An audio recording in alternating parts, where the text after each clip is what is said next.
Savais-tu qu'une habitude quotidienne simple avec tes chaussures peut bloquer toute ta prospérité sans que tu t'en rendes compte?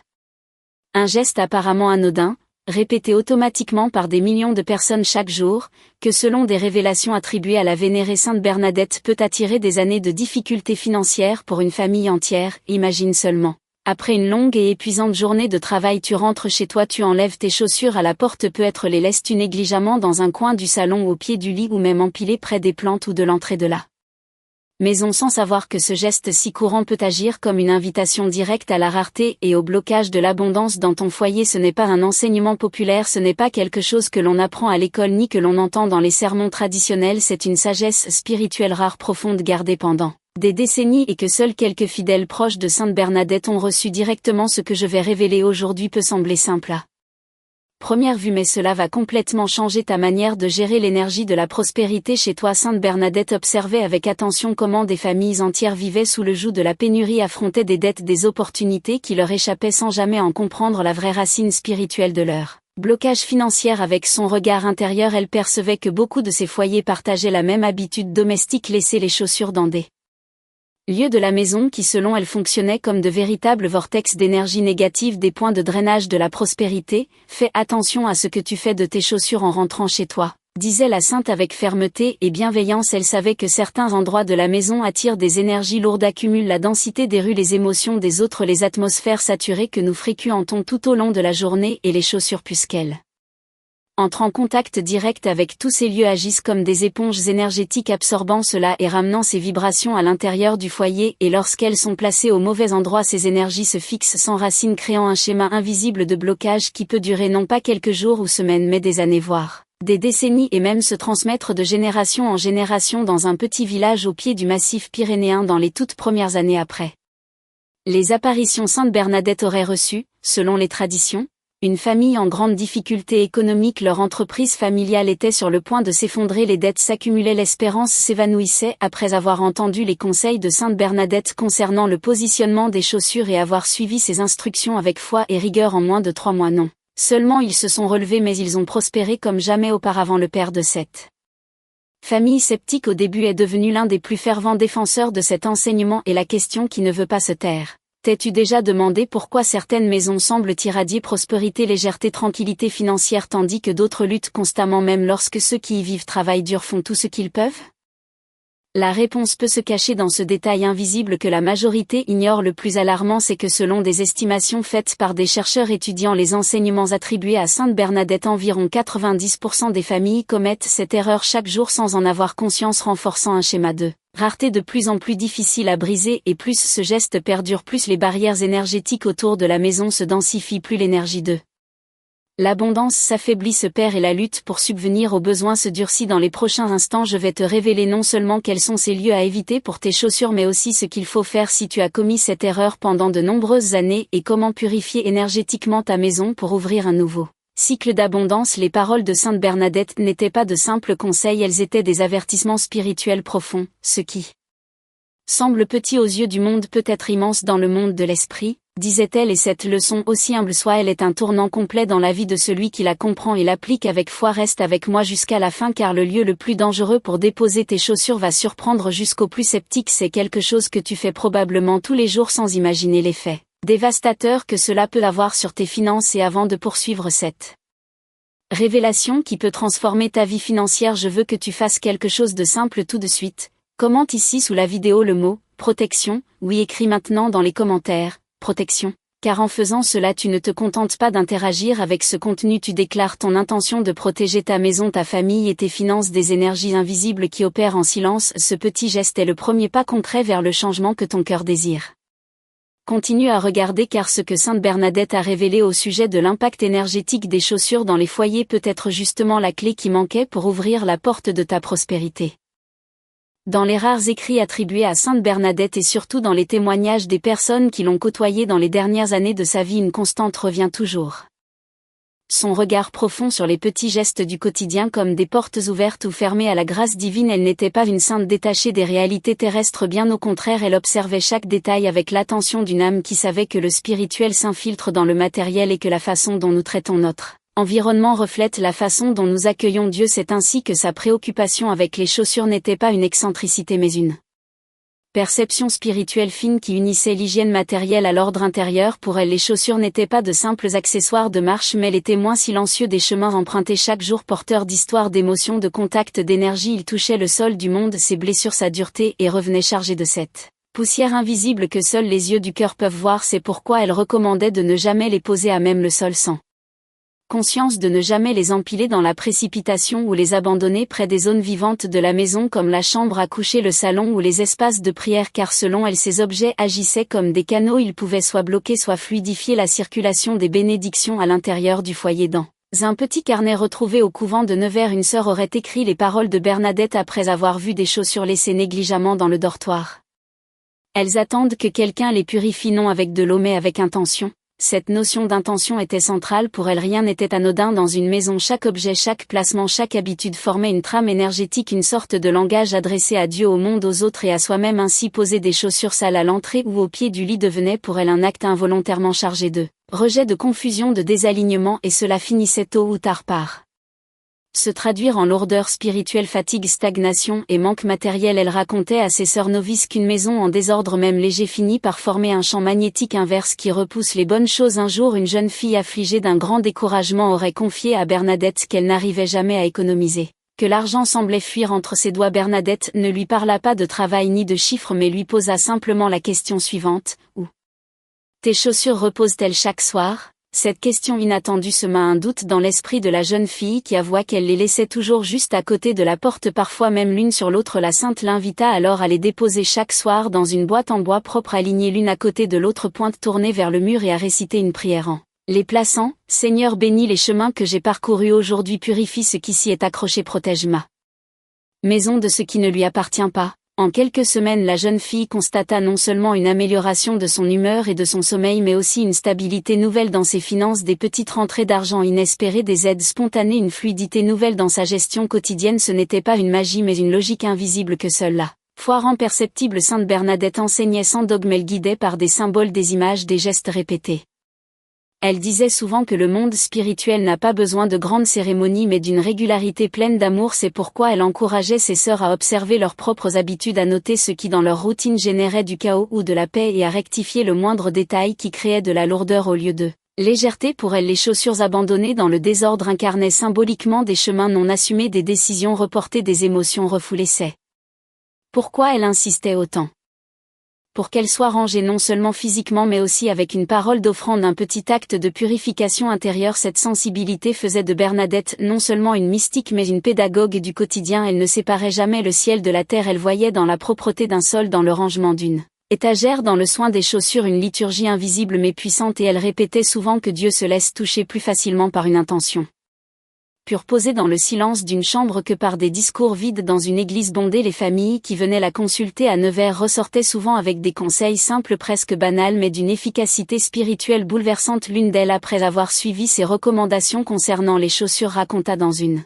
lettre que même les relations entre les membres de la maison s'étaient adoucies, les tensions quotidiennes, les disputes fréquentes, les malaises inexplicable semblait s'être dissipé simplement parce que chacun avait commencé à traiter ses chaussures avec plus de respect, plus de soin et plus de conscience. Une autre famille disait que le simple fait de changer l'endroit où ils laissaient leurs chaussures avait coïncidé avec l'acceptation d'un crédit qu'ils attendaient depuis des mois et qu'ils croyaient perdu. Ce qui semble une coïncidence devient, à la lumière de la foi, un signe, un lien secret entre l'invisible et le visible, un rappel que rien n'est séparé et que même un petit objet oublié peut être porteur d'un grand message. Bernadette voulait que chacun retrouve cette sensibilité perdue, cette perception du sacré dans le quotidien. Elle savait que les grandes bénédictions n'arrivent pas toujours par de grands miracles mais souvent par de petits réalignements, et elle disait que ranger les chaussures avec amour pouvait être le début d'une nouvelle relation avec la vie, avec Dieu et avec soi-même. À mesure que les années passaient et que la santé de Sainte Bernadette déclinait, son regard sur le monde devenait encore plus aigu, encore plus tendre. Elle ne parlait plus beaucoup mais ses paroles devenaient des semences profondes dans le cœur de celles qui l'écoutaient. Elle disait souvent que la prospérité ne commence pas par les pièces de monnaie, mais par la paix intérieure, et cette paix se cultive dans les gestes simples. Elle montrait comment l'attention portée aux objets du quotidien révélait le respect que l'on porte à sa propre vie, à ses propres chemins, à la maison qui nous abrite. Elle ne supportait pas de voir les chaussures traîner sans ordre, et lorsqu'une sœur la questionnait à ce sujet, elle répondait doucement: c'est comme si on refusait de bénir les pas que l'on a faits. Pour Bernadette, le désordre autour des pieds indiquait un désordre dans l'âme et elle ajoutait souvent que si les pas ne sont pas honorés, l'avenir devient confus. Elle comparait parfois la maison à un jardin spirituel où chaque objet a une place, comme chaque fleur a besoin de son coin de lumière. Elle encourageait les familles à créer un lieu spécifique pour les chaussures, un espace fermé, propre, rangé et si possible orienté vers l'est, car elle croyait que le soleil levant symbolisait le renouveau de chaque jour. Elle suggérait de placer les chaussures dans un meuble en bois clair avec une petite croix au-dessus pour rappeler que même les chemins terrestres peuvent être consacrés à Dieu. Dans ces rares moments d'intimité, elle partageait aussi des prières personnelles qu'elle récitait chaque soir en rangeant ses sabots. Elle disait « Seigneur, prends mes pas et transforme-les en lumière ». Ce simple acte devenait pour elle une offrande de tout ce qu'elle avait vécu pendant la journée, les rencontres, les fatigues et les pensées, les erreurs, les espoirs, tout était symbolisé dans les chaussures qu'elle déposait soigneusement dans leur coin réservé. Elle considérait que les objets gardaient la mémoire des gestes et que ceux qui étaient liés aux pieds portaient la mémoire la plus dense, car ils touchaient la terre, la matière, le monde extérieur. Une fois, une sœur novice lui confia qu'elle faisait des cauchemars récurrents de poursuites, de pertes d'argent et de malaise dans la maison. Bernadette lui demanda simplement « Regardes-tu où tu poses tes chaussures chaque nuit ?» La jeune femme répondit qu'elle les mettait toujours sous son lit près de ses vêtements de nuit. Bernadette hocha la tête doucement et dit « Les pas fatigués n'ont pas leur place sous le lieu du repos, ils doivent être déposés ailleurs pour que l'âme puisse se libérer ». Elle lui indiqua un petit coin près d'une icône de la Vierge Marie et l'invita à y déposer ses chaussures chaque soir en murmurant « Que mes pas soient lavés par ta lumière ». Les cauchemars cessèrent peu à peu et la sœur déclara qu'elle ressentait une paix nouvelle dans sa chambre, comme si l'air lui-même avait changé. Sainte Bernadette racontait aussi que dans sa jeunesse, après les apparitions, elle était souvent poursuivie par les curieux, les malades, les prêtres, les journalistes, et qu'en rentrant chez elle, elle ressentait un poids énorme dans ses jambes, comme si toute cette énergie du monde s'était accrochée à elle. Elle comprit alors que ses sabots portaient cette charge invisible et qu'il fallait en prendre soin pour ne pas la laisser se répandre dans la maison. Elle développait presque un rituel pour les nettoyer, les rangers, les bénir. Et c'est ce qu'elle transmettait aux autres, non comme une obligation mais comme une sagesse. Elle disait que chaque foyer devrait avoir un petit espace sacré pour les chaussures, car en les rangeant avec amour on dépose aussi ce que l'on ne veut pas voir entrer dans le lieu sacré de la famille. Elle recommandait également de ne jamais placer les chaussures devant les fenêtres ou à côté des plantes, car selon elle ces zones étaient des points d'échange d'énergie, des lieux où la lumière entrait, où les bénédictions se diffusent. Les chaussures souillées y agissent comme des filtres obscurs bloquant l'entrée de la joie, du renouveau et de la grâce. Elle utilisait souvent l'image de la rivière pour expliquer cela. Une pierre mal placée peut détourner le cours entier d'un ruisseau, disait-elle. Ainsi, une simple paire de chaussures laissées devant une fenêtre pouvait selon elle dévier le cours des bénédictions prévues pour cette maison. Elle enseignait aussi que la bénédiction ne vient pas toujours sous forme d'argent mais parfois sous forme de paix, d'harmonie, de santé, de bonnes décisions, et que lorsqu'on range ses chaussures avec foi, on range aussi ses pensées, ses émotions, ses attentes, et on permet à tout cela de se réorganiser dans l'ordre du ciel. Une famille de Lourdes venue lui demander conseil raconta qu'ils avaient tout tenté pour sortir de leurs dettes mais rien ne fonctionnait. Bernadette leur demanda comment ils organisaient leur maison et plus précisément où étaient posées les chaussures.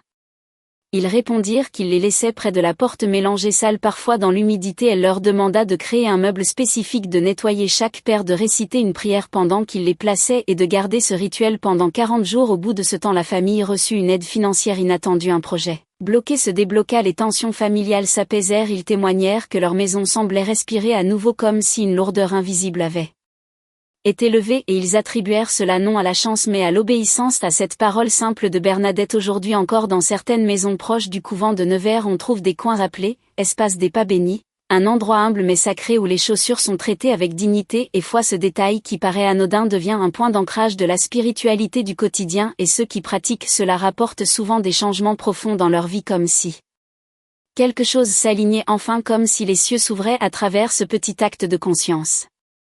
Sainte Bernadette disait que tout ce que nous touchons avec nos pieds finit par entrer dans notre maison et que chaque pas est une prière ou une blessure selon la conscience que nous y mettons. Elle enseignait aux jeunes filles qui l'entouraient que même les pierres des chemins portaient la mémoire du bien ou du mal et que nos chaussures en devenaient les témoins silencieux. C'est pourquoi il fallait les accueillir à la maison comme on accueille un pèlerin fatigué, avec respect, avec attention, avec gratitude. Un jour, alors qu'elle observait une jeune sœur rentrer précipitamment dans le dortoir et jeter ses sabots au sol, Bernadette l'arrêta doucement et lui demanda « Veux-tu que ta vie soit lancée comme cela ou posée avec amour ?» Cette question apparemment banale fit pleurer la sœur qui avoua se sentir confuse et perdue. Bernadette lui expliqua que les objets que nous maltraitons finissent par refléter nos émotions et à leur tour influencent notre espace intérieur. C'est ainsi que jour après jour elle guidait les autres à transformer leur maison en un espace sacré où même les chaussures devenaient des instruments de prière. Elle conseillait souvent de prendre un moment chaque soir pour observer ses propres chaussures en silence, se demander où elles avaient marché, ce qu'elles avaient vu, entendu, traversé, et remercier Dieu pour les chemins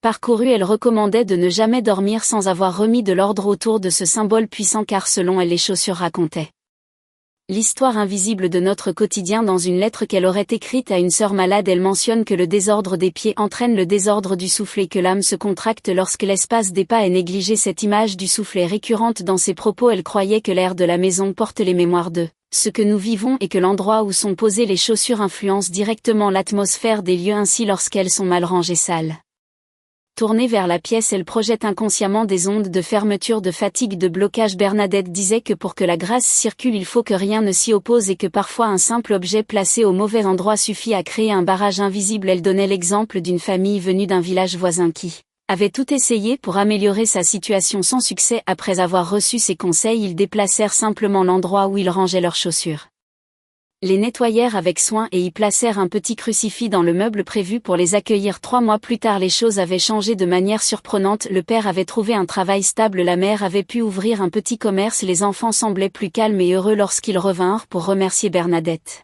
Elle leur dit seulement « Vous avez ouvert la porte de la providence en fermant celle du désordre ». Ce type de phrase touchait profondément ceux qui l'entendait, car elle parlait avec douceur mais avec autorité, comme si ces mots venaient d'un lieu au-delà de la souffrance humaine. Elle ne promettait pas la richesse matérielle mais la stabilité spirituelle et émotionnelle qui rend tout possible pour elle. Le soin apporté aux chaussures reflétait le soin porté à soi-même et à sa famille. Elle encourageait à en faire un acte de foi, de gratitude, de reconnaissance envers la vie. Une autre recommandation importante qu'elle donnait était de ne jamais accumuler des chaussures inutiles. Selon elle, chaque paire inutilisée accumule de l'énergie stagnante qui pèse sur la maison. Elle disait que les objets oubliés deviennent comme des pierres dans le fleuve de la vie, empêchant le courant de circuler. C'est pourquoi elle suggérait de régulièrement donner ou recycler ce qui n'était plus utilisé et de le faire en priant pour celui ou celle qui les recevrait. Cette générosité libérait de l'espace matériel mais aussi spirituel et attirait de nouvelles bénédictions.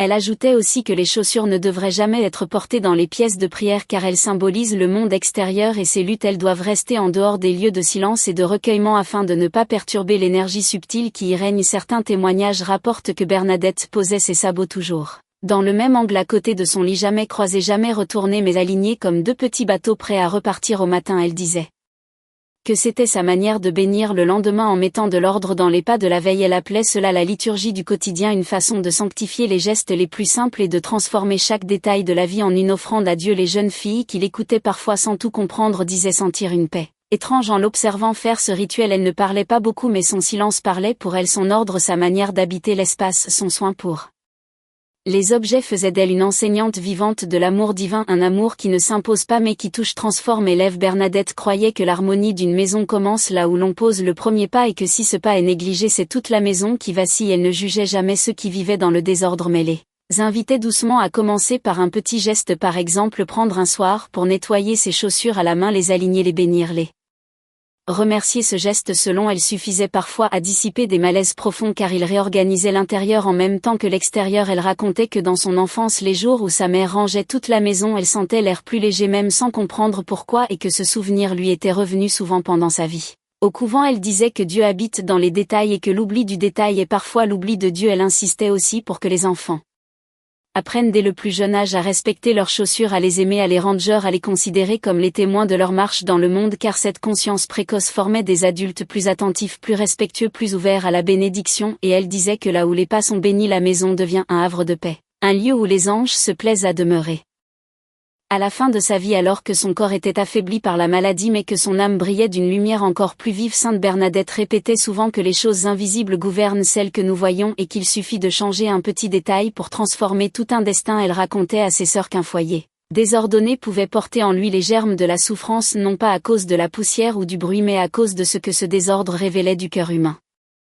Pour elle, tout était langage, tout parlait, tout vibrait, et les chaussures plus que tout autre objet étaient les messagers de notre relation au monde. Lorsqu'une sœur lui demanda un jour pourquoi Dieu s'intéresserait aux chaussures, elle répondit avec un sourire doux « Parce que Dieu s'intéresse à tout ce qui touche à l'amour et les chaussures touchent à ton chemin ». Cette phrase marqua toutes celles qui l'entendirent et certaines la répétaient comme une prière chaque fois qu'elles rangeaient leur Pas Bernadette insistait pour que les foyers soient conscients de l'énergie qu'ils laissent s'accumuler dans les coins oubliés de leur maison et particulièrement à l'entrée là où les bénédictions cherchent à entrer. Elle disait que ce lieu est comme une bouche ouverte et que si elle est encombrée elle ne peut plus respirer. Elle appelait l'entrée le souffle du foyer et les chaussures posées là à la hâte comme des cailloux dans la gorge de la maison. Elle racontait que dans les années de grande pauvreté qu'elle avait connue même lorsqu'il n'avait presque rien, sa mère s'efforçait de garder l'entrée propre, les chaussures alignées et le regard ouvert vers la lumière. Cette discipline créait selon elle une barrière invisible contre la tristesse, contre l'abattement, contre la sensation que tout est bloqué. Elle transmettait cela comme un héritage précieux à toutes celles qui voulaient bien l'entendre et disait que même une maison humble pouvait devenir un temple de lumière si elle était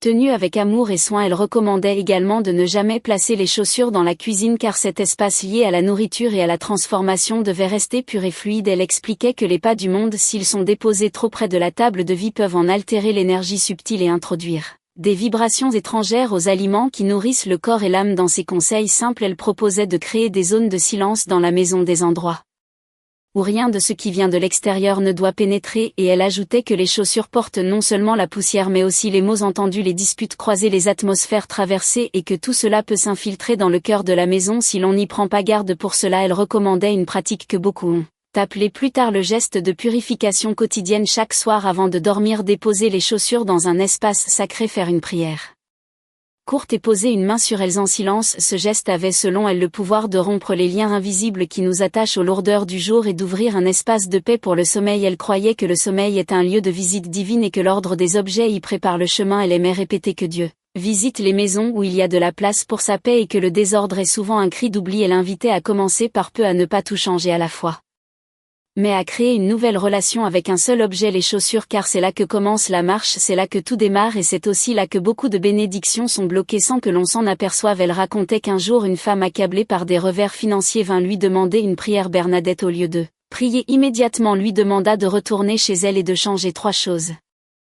Nettoyer ses chaussures, les ranger dans un meuble fermé et ne plus jamais les laisser près de la porte. Cette femme hésita, douta mais décida de le faire. Quelques semaines plus tard, elle revint avec les larmes aux yeux. Son commerce s'était relevé, ses enfants avaient retrouvé le sourire et elle-même se sentait renaître. Elle attribua cela non à un miracle spectaculaire mais à une reconsidération de l'invisible. Bernadette l'embrassa et lui dit simplement: le ciel entre par la porte que tu lui ouvres. Aujourd'hui encore, des familles entières témoignent de changements profonds après avoir modifié la manière dont elles traitent leurs chaussures. Ce qui semblait un détail devient un tournant, ce qui paraissait anodin devient une clé. Elle raconte des améliorations dans la santé, les relations, la paix intérieure et surtout une nouvelle énergie dans la maison, comme si les murs eux-mêmes respiraient mieux. Et si toi qui écoutes cette histoire, tu ressens que ta vie est figée, que les choses ne bouge pas, que l'abondance te fuit malgré tous tes efforts, alors peut-être temps d'ouvrir les yeux sur ce détail, peut-être temps de changer un simple geste, peut-être temps de bénir tes pas et de les accueillir chaque soir avec respect et amour. Alors je t'invite à faire cela dès ce soir. Prends quelques instants pour